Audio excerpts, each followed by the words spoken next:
11조에 관련된 말씀이죠. 사탄은 11조를 싫어한다 하는 말이 있습니다. 그만큼 11조를 성도들이 하기 어려워하는 거죠.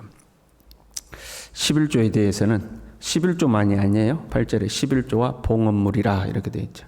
11조를 포함해서 헌금을 하는 거예요. 성도들이 듣기를 싫어하죠. 목회자도 전하기를 힘들어합니다. 11조를 강조하여 가르치는 교회가 여러분 몇 개 교회나 될까요? 대부분의 교회가 강단에서 힘있게 가르치지 못하죠. 성도들은 물질에 관한 설교를 듣는 것을 힘들어하거든요. 복받아라 이런 설교는 좋아하지만 하나님께 바쳐라 이런 설교는 싫어하는 거죠. 제가 부교육자로 있을 때에 교회 집사님들이 11조 때문에 고민이 돼서 상담하는 경우들이 있었어요.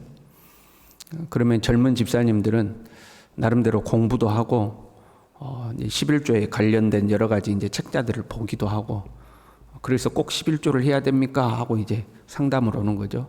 어느 책에 보니까 이런 내용이 있고 어느 목사님은 이렇게 이야기도 하고 이렇게 하는데 꼭 해야 됩니까? 하고 이제 상담을 하는 거예요. 그 중에 한 가지 이론이 뭐였냐면 11조는 한국 교회만 있다 하는 거였습니다.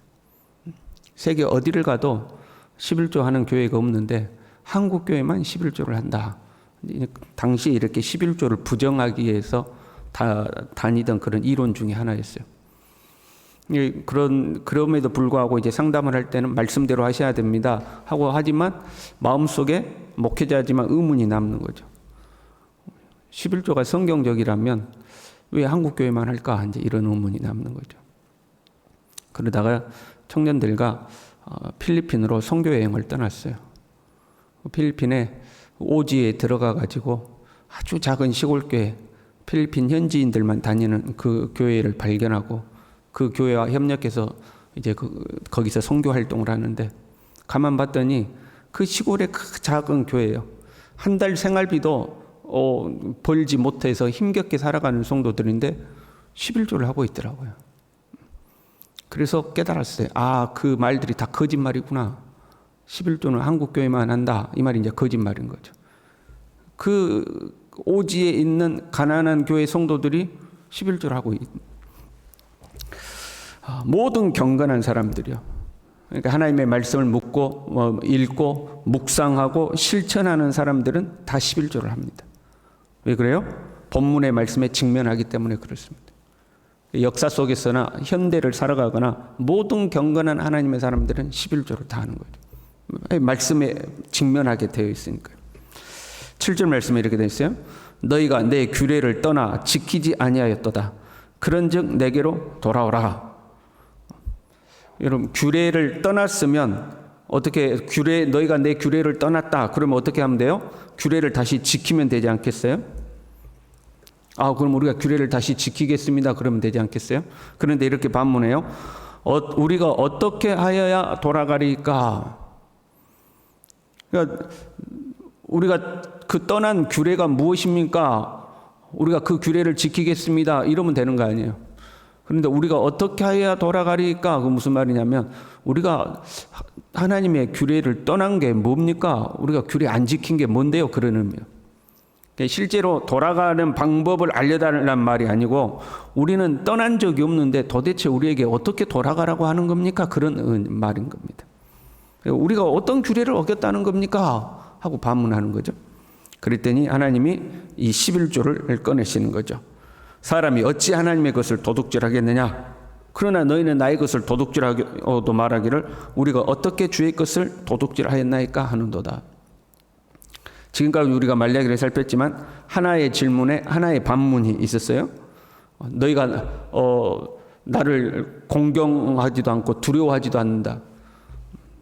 주님이 우리를 언제 사랑하셨습니까? 우리가 주님을 언제 멸시하였습니까? 우리가 주님을 언제 괴롭게 했습니까? 이렇게 한 번씩 반문했잖아요. 그런데 이 11조 부분만 2번 반문하는 거죠. 너희가 내 규례를 떠나 지키지 아니하였도다. 그건 너희는 내게로 돌아오라 했더니 우리가 어떻게 해야 돌아가리까? 한번 묻고 반문했잖아요. 그랬더니 다시 주님이 11조 내 것을 도둑질하였다. 그러니까 우리가 어떻게 도둑질하였나이까? 이게 11조에만 이렇게 2번 반복되어 있는 거죠. 그러니까 11조를 하지 않는 것은 하나님의 것을 도둑질함과 동시에 하나님을 떠난 것임을 말씀하고 있는 거예요. 하나님의 것을 도둑질한 것과 동시에 너희가 나를 떠난 것이다 하는 거죠. 11조가 하나님을 떠나는 문제임을 이해하려면 이 대속의 개념을 정리할 필요가 있습니다. 대속이라는 것은 내가 갚아야 할 빚을 대신 갚아주는 거죠. 그걸 이제 대속했다고 그러는 거거든요. 내가 빚이 졌어요? 그럼 내가 갚아야 되는데 누군가 내 빚을 대신 갚아줘요. 그럼 그걸 대속이라고 그러는 거예요. 그것이 죄로 말미암은 빚이든지 물질의 빚이든지 내 빚을 다른 사람이 갚아주는 거죠. 내가 다른 사람한테 빚을 냈어요. 그런데 갚지 못해요. 그럼 내가 그 사람의 이제 노예가 됩니다. 종이 되는 거죠. 그런데 누군가가 내가 빚진 것을 대신 갚아줬어요. 그럼 어떻게 되죠? 나는 이제 갚아준 사람의 소유가 되는 거죠. 대속해줬지만 나는 그 사람의 소유가 되는 거예요. 출애굽의 대속을 보면요. 이스라엘 백성들이 출애굽하기 전에 어린 양의 피를 문설주에 발라줘. 장자들이 다 죽는데 어린 양의 피를 바른 그 집에 있는 장자는 죽지 않죠. 그래서 장자가 죽어야 되는데 어린 양의 피로 대속한 거죠. 그렇잖아요. 그리고 하나님께서 장자를 치셨을 때는 장자는 대표를 의미하는 거예요. 모두 다 죽여야 되는데 대표로 누구를 죽이는 거예요? 다 죽일 수는 없잖아요. 장자를 죽이는 거죠. 이 애굽의 장자의 죽음 자체가 사실은 대속의 의미를 가지고 있어요. 애굽 전체를 죽이셨다 그러는 의미. 애굽 전체를 다 죽인 거예요. 근데 대표로 누구를 죽인 거예요? 장자를 죽인 거죠. 이 사건을 통해서 이스라엘의 장자는 하나님의 소유가 되었어요. 장자는 다 나의 것이다. 이제 하나님이 이렇게 했어요. 장자가 하나님의 것이다. 그건 무슨 말이에요? 너희 전체가 다 나의 것이다. 그런 말이에요. 근데 대표로 누구를 바치는 거예요? 장자를 하나님께 바치는 거예요. 대속물로 바치는 거죠. 근데 여러분 집에서 장자가 태어났어요. 그걸 다 하나님께 어떻게 다 바쳐요? 그래서 하나님께서 누구를 바치라고 한 거예요? 레위 자손을 나에게 바치라. 그래서 레위 자손이 하나님께 대속물로 바쳐졌어요. 그 레위 자손은 오직 성전에서 하나님만을 섬기며 성전 일을 하는 사람이 된 거죠. 그것을 말라기 2장 4절에 뭐라고 했어요? 레위와 세운 언약이다 이렇게 된 거예요. 평강과 생명의 언약이다 이렇게 되어 있는 거죠. 모든 이제 공동체로 보자면 여러분 모든 백성이 누구 거예요? 하나님의 것이에요. 근데 그 중에 대표로 누구를 우리가 하나님께 바치는 거예요? 장자를 하나님께 바치는 거예요. 근데 장자를 실제로 바칠 수 없으니까 누구를 바친 거예요? 레위를 바쳤다 이 말이에요. 이게 대속의 원리예요. 그래서 레위를 바침으로 우리 모두가 누구의 것입니다? 하나님의 것입니다. 이 고백을 하는 거죠. 그러면 개인은요 어떻게 해요? 모든 소유가 하나님의 것이죠.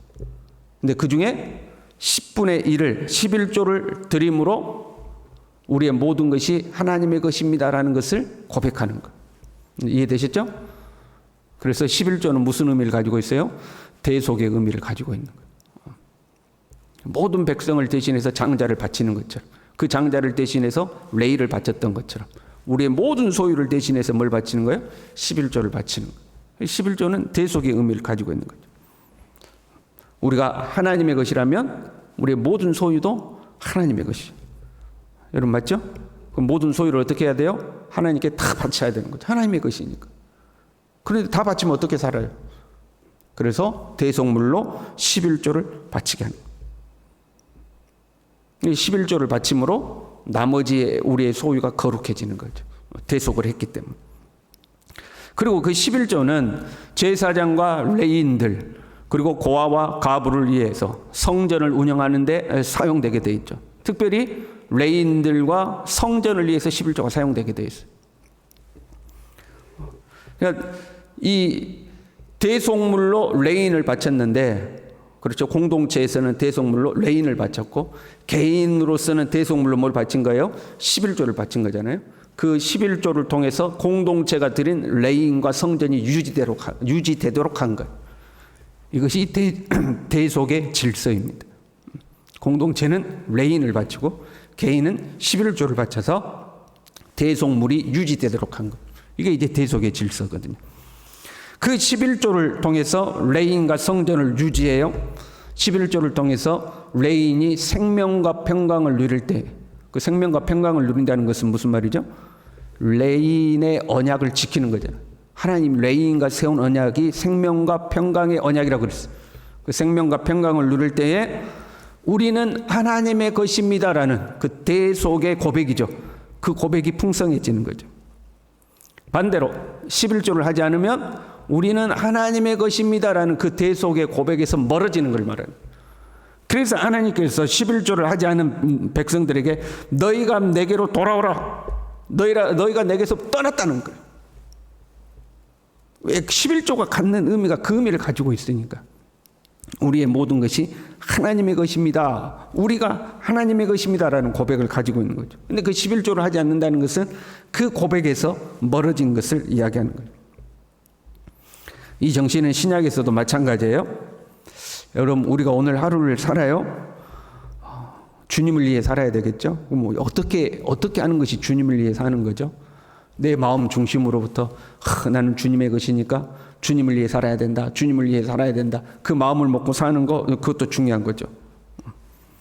그러나 우리가 정말로 주를 위해 이제는 내가 사는 것이 아니요 내 안에 그리스도께서 사시는 것이다. 나는 먹든지 마시든지 무엇을 하든지 하나님을 위해 하는 사람이다. 이것을 정말로 고백하는 게 뭐예요? 그게 11조다 이 말이에요. 우리의 모든 삶이 하나님의 것인데 그것을 대속하여 11조로 하나님께 고백하는 거죠. 그래서 나의 모든 시간과 나의 모든 물질이 11조를 통해서 대속되어 거룩해지는 겁니다. 공동체로 보자면 여러분 모든 성도가 하나님의 것이죠. 그럼 여러분 모든 성도가 날마다 교회에 나와가지고 교회 일을 할 수 없는 거잖아요. 그래서 목회자를 성전과 주님의 일을 하도록 목회자를 하나님께 레인처럼 바친 거죠. 그리고 성도들은 11조를 함으로 교회와 목회자가 유지되도록 한 거예요.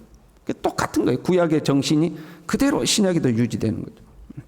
우리가 다 선교사가 되어가지고 세상으로 나갈 수는 없는 거잖아요. 그래서 하나님의 교회가 11조를 통해서 유지되도록 한 거예요. 그래서 사탄이 11조를 싫어하는 거예요. 11조가 무너지면 교회가 무너지게 되어 있거든요. 11조는 하나님의 것을 도둑질하는 것뿐만 아니라 하나님이 나를 대속하셔서 나의 주인이 되심을 부정하는 것이 돼요. 11조를 안 하면. 그런 어떤 신앙적 의미를 가지고 있어요. 그러니까 11조는 믿음대로 하십시오. 사실 이게 맞지 않는 거예요. 11조는 반드시 해야 되는 거예요. 내 소유의 모든 것의 주인이 하나님이라는 것을 인정하는 것이고 그 나머지 소유가 거룩해지는 거죠. 그런데 해도 되고 안 해도 되고 믿음대로 하십시오. 우리는 이제 그렇게 이야기하잖아요. 근데 그게 아닌 거죠. 영적으로 보면 반드시 해야 되는 거예요. 예수 그리스도를 구주로 영접했다면 반드시 해야 돼. 당신이 나의 주인입니다라는 것을 고백하는 거예요. 갈수록 11조를 안 해요. 사실 11조가 믿음이 없이는 하기 힘든 것이죠. 그러나 해야 되는 겁니다. 11조를 안 하다가 하는 사람은 극히 드뭅니다. 우리 교회를 보더라도 그래요. 11조를 안 하다가 하게 되는 사람은 극히 드물어요. 그런데 11조를 하다가 안 하는 사람은 많이 있습니다. 갈수록 11조를 안 하는 거예요. 갈수록 믿음이 안 좋아지는 거죠. 갈수록. 그럼 지금 이제 젊은 세대들이 11조를 할 것인가? 힘들죠. 그렇지 않아요? 왜 11조를 가르치지도 않거든요, 교회에서. 괜히 11조 이야기, 헌금 이야기 잘못하면 시험 드니까 아예 말도 안 하잖아요. 갈수록 11조 하기가 힘들어지는 거죠. 그러나 11조는 신앙적으로 꼭 해야 되는 거예요. 11조를 하는 것이 하나님이 나의 주인임을 인정하는 것이고 하나님을 가까이 하는 것이고 더 나아가 나의 삶의 모든 것을 대속하는 거예요. 저와 여러분이 하나님 앞에 신실하게 11조 생활을 할 수 있기를 바랍니다. 기도하겠습니다. 하나님 아버지, 나의 생명의 주인이 되시며 나의 모든 소유의 주인 되심을 하나님 우리가 믿음으로 고백하고 실천할 수 있도록 이 11조가 갖는 영적인 의미가 무엇인가를 분명하게 인식하고 주님의 앞에서 신실하게 우리의 신앙을 고백하고 살아갈 수 있도록 주님 우리를 붙들어 주시옵소서. 하나님 우리 중에 물질에 대한 욕심 때문에 하나님 앞에 드리기를 인색해 하며 하나님의 것을 내 것이라고 욕심 부리거나 자신의 욕심을 이런저런 논리와 이론으로 합리화하여 하나님께로부터 멀어지는 너희가 나에게서 떠났다 하고 하나님께로부터 멀어지는 성도 우리 중에 한 사람도 없도록 세상에 대한 욕심을 내려놓고 주님을 향한 신실한 믿음으로 나아올 수 있도록 사랑하는 성도들을 축복하여 주시옵소서. 예수님의 이름으로 기도 올리옵나이다. 아멘.